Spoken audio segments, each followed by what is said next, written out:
The block goes ham. Did you see what I just said? I said the block goes ham. Are you making that out? So I'm on the set of The Ultimate Fighter. I'm in Las Vegas. I'm in the locker room, season 17, Kevin Casey. Now, you can't have any outside anything. If I get a text from Kevin's wife, I can't show it to him. It'd be a big deal, in fact. If I broke that, no electronics, no paper. I mean, right, like this is the ultimate, the jury has been sequestered. It's part of the process. And to make it fair and to just make it even, there's no exceptions to that. Got to do 2 Ultimate Fighters. One was over Halloween, which if you have kids, Halloween's like a holiday. If you have kids, that's a big deal for sure. You plan for it. You put out the decoration, you put out the whole tree. You're not going to talk to them. I've been there over Thanksgiving, which is an actual holiday.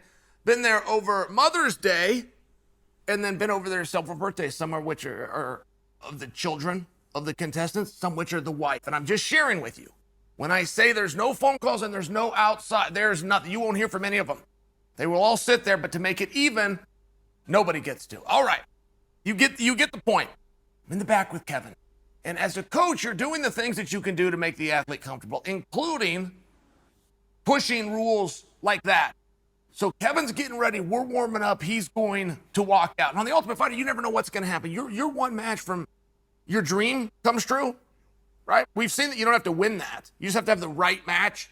You never know when that's going to be, a dream coming true. And you're one match from it being over, right? It's a very delicate and devastating situation potentially. So we're in the back with Kevin Casey. And I got to give you that setup because I turned to Kevin.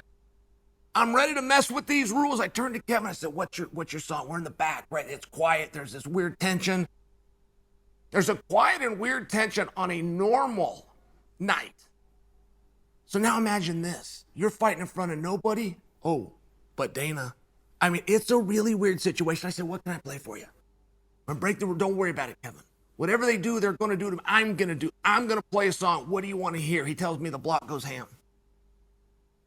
I said, what? He said, play the block goes ham. He said it kind of quick. I said, what? What is it called? The block? The block? Like the neighborhood, the block? And he says, yeah, it goes ham. I was like, it goes ham like what you eat with a turkey and some potatoes, and yes, the block goes ham. I remember that, and while I did find it, and while we did play it, and the producers let it go, I remember it because it was such an interesting name to me, the block goes ham. But I get it. Once I listened to the song, and I got to know Kevin very well, and then I saw why Kevin would enjoy this song, and I just got it. And you know what? The block goes ham. You know what that reminds me of? Islam has gone heel. Islam Makhachev is a heel. When you see him, feel free to boo him. When you talk about him online, feel free to say negative things. When you hear who his next opponent is, feel free to pick and or bet against him. Islam's gone heel. Islam really hasn't missed. I really can't think of the last time that Islam screwed one up. I think he's had some bigger opportunities than he knew what to do with. However, I could go back to Benny DeRouche because this is when it all started. And Benny DeRouche, should these guys meet up, there is one hell of a story here, and it's being missed. Nobody's talking about it. But let me just remind you what Islam did, okay? Islam is supposed to fight Benny. That gets canceled. Insert Bobby Green. Fast forward a little bit. Dana White walks into a press conference, says he was about to remake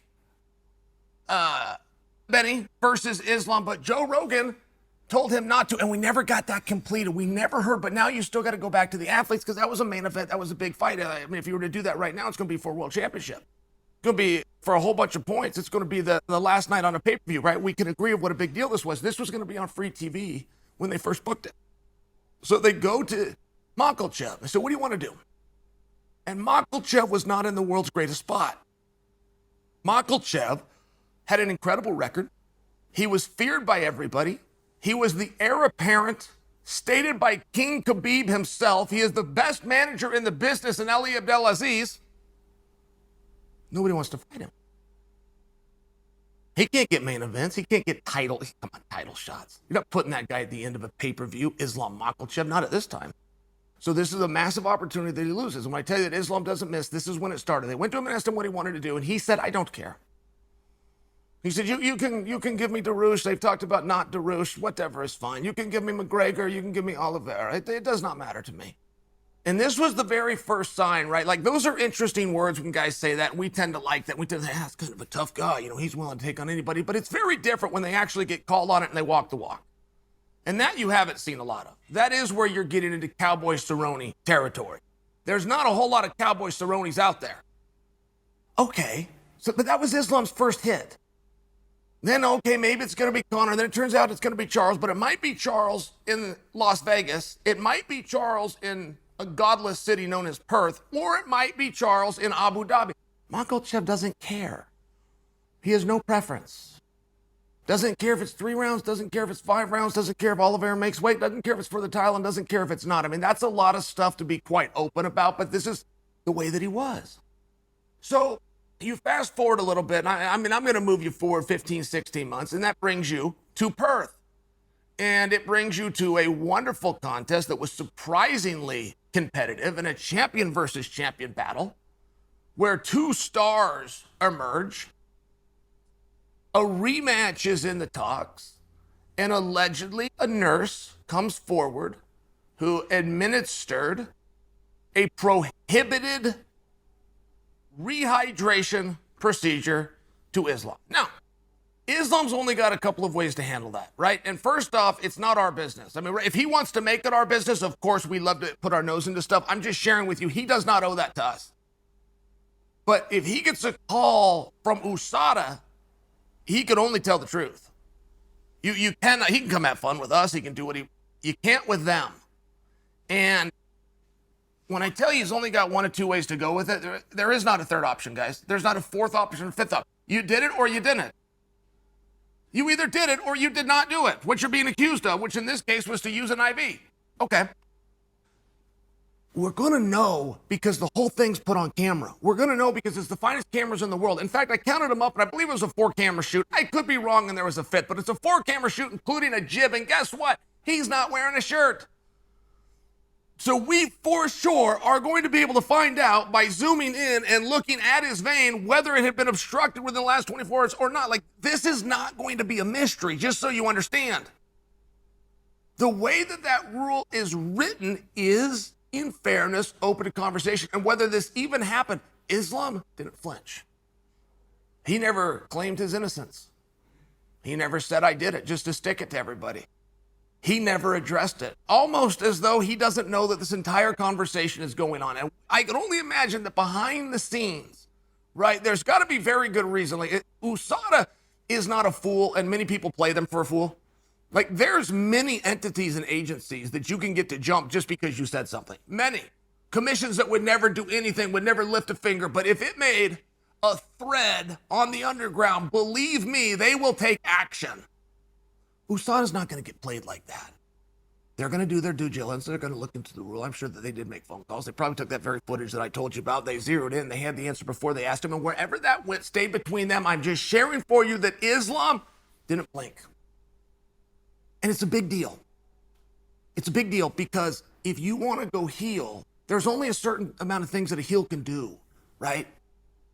In professional wrestling, it used to be very easy to make a heel because there used to be a whole bunch of rules. You couldn't pile drive a guy. You couldn't slam him outside the ring. You couldn't throw him over the top rope. Do you remember those days? You were disqualified if you pitched a guy out over the top rope. You could throw him to the second one, but you can't throw him over the top rope. Do you remember this? See, it's a big deal, though, because as you want the audience to know who the bad guy is, all you do is you take these rules that are obvious and you have him break one. The referee's looking this way when he pitches a guy over the top rope. That just told the crowd who the bad guy is. It was the whole reason he did that spot, so that the crowd knew who was the bad guy. But there's not a lot of things you can do. A heel can lie, a heel can cheat, or a heel could give the perception of lying and cheating. And a goody two-shoes, the hall monitor, would have come out to clear his name. He would have come out and made a statement. Islam knew what he was doing. Islam said nothing. Islam didn't say nothing because that was part of a confession. Islam did that because he's representing. He is a heel, and he came out today. I'm really proud of Islam right now. I mean, I really am. And I want to give him a bunch of credit. I just know his manager's brilliant. I'm worried this is, but I got to give him some credit because he came out today. He was talking about McGregor versus Chandler. Now, there's a problem with McGregor versus Chandler, and there's only one. But the problem is it's the biggest fight in the division right now. Oh, by the way, it doesn't involve your champion. And I will just tell you right now, if you have a massive fight going on in your division, you got the strap and it doesn't involve you, that had better be a red flag to you. You had better have your feathers go. You just got out of the ring with a reigning champion of the world who had never lost and who was ranked in first. And that night of business isn't as big as two guys coming off of multiple losses that scheduled allegedly down the road in an arena at a date that's yet to be named. That had better raise a red flag with you. And it did with Islam. So Islam, as a way of saying, I don't care about the fight, as a way of showing this isn't going to make me sweat, as a way of showing this is silly, what I do has consequence and matters, not that. He came out and he claimed that the match basically is fraudulent. He is claiming that the match is only happening because Chandler threw a fight against Poirier. As a matter of fact, had he beaten Poirier, Chandler would have had to fight Islam, which he doesn't want to do. So he purposely threw a fight which drew him into the loser's bracket, which is where McGregor was sitting. None of that is a report for me because none of that's what happened. But all of that is what Islam claimed 20 minutes ago.